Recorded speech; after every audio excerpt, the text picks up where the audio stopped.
Lockup में लोगों के राज खुलते हैं और राज ऐसे ऐसे सामने आते हैं जिनको सुनकर देखकर मतलब जानकर हर कोई भौचक्का भी रह जाता है। अब देखिए ना, शिवम ने बताया कि उन्होंने पड़ोस में एक भाभी के साथ, तो तहसीन ने तो और भी बड़ा धमाका किया था जब उन्होंने कहा था कि भाई मैं तो एक पॉलिटिशियन, एक बहुत बड़े बिजनेसमैन की वाइफ के साथ। अंजलि ने बोला कि मैं रशिया में, चलो छोड़ो। लेकिन पायल रोहतगी जो है उसने भी बजर दबाया और अपना एक राज खोल दिया था।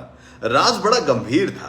राज ये था, जब पायल ने कहा कि भाई मैं टोने टोटके और काला जादू करवाती थी, इस चीज में पड़ गई थी चक्करों में, और बहुत मजाक भी उड़ा इस बात पे। कंगना ने भी इस बात पे मजाक उड़ाया और ये भी सोच रही, और ये मजाक उड़ाते ये भी कहा था कंगना रनौत ने कि संग्राम सोच रहा होगा कि मैंने मुझे वश में तो नहीं कर रखा है कहीं।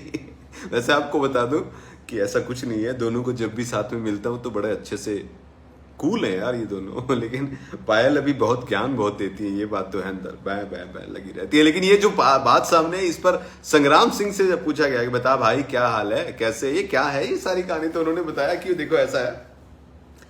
संग्राम सिंह का बयान इस पे आया है। संग्राम ने कहा कि भाई पायल को उनके किसी रिश्तेदार में, बड़े सदस्य ने, रिश्तेदार के एक बड़े रिश्तेदार थे बुजुर्ग, उन्होंने एक ढोंगी से मिलवा दिया था जो झाड़ फूक और पूजा करवाता था। बहुत सारे होते हैं, लेकिन कई बार आश्चर्य ये होता है कि पढ़े लिखे लोग, पायल जैसे पढ़े लिखे लोग भी इनकी जो है चंगुल में फंस जाते हैं। तो संग्राम ने बताया कि वो भी यकीन में आ गई कि हाँ, क्योंकि हमने भी देखा है कि पायल का करियर जो है एक बार बिल्कुल रुक गया था। और संग्राम से लास्ट टाइम जब बात हुई तो उन्होंने कहा कि हम शादी करने वाले थे, लेकिन तभी लॉकअप आया, तो एक करियर को बूस्ट मिलेगा। शादी तो हम बाद में भी कर लेंगे लॉकअप के बाद में। और शादी का बिल्कुल सिंपल सा था कि बहुत छोटी सी शादी करनी है, जो पायल ने ऑलरेडी बताया भी है कि मंदिर में शादी करने का इरादा था, क्योंकि संग्राम के माता पिता थोड़े बुजुर्ग हैं और वो चाहते भी हैं। तो ये बातें हो रही थी।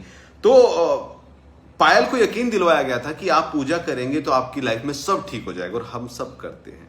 हाँ, पूजा करवा लो तो फिल्में आपकी हो जाएगी, प्रोडक्शन हाउस के नाम दे दो, मैं उनको वशीकरण में कर लूंगा, आपको कॉल आने लगेगी। संग्राम ने आगे कहा कि उसने मेरे बारे में भी ये कहा था कि लड़का आपके लिए ठीक नहीं है, लेकिन जब मैं उस ढोंगी से मिला तब मैंने उससे कहा कि तुम अपना भविष्य जानते हो, बता सकते हो अगले पल तुम्हारे साथ क्या होने वाला है।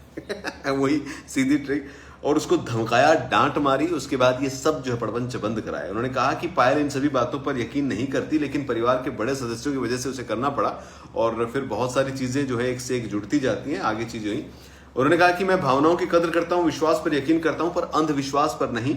जो बीत गया वो भला वापस कैसे आएगा। जिनकी भुजाएं कमजोर होती हैं वो लोग काला जादू पर भरोसा करते हैं और अंगूठी पहनते हैं। अगर मेहनत करोगे तो आपको आगे बढ़ने से कोई नहीं रोक सकता। ये बात जो उन्होंने कही, पायल को इस को बात समझ में आई और सब बंद हो गया।